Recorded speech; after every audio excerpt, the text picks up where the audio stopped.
In this video, I want to show you how you can download videos from TikTok. For example, I want to download this video.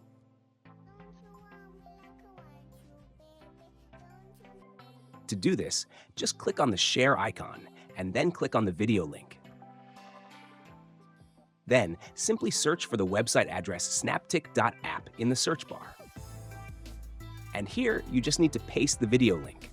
This app is also available for Android and iOS, so you can use it on your mobile as well. And you just need to click on the download button. And here, click on download video.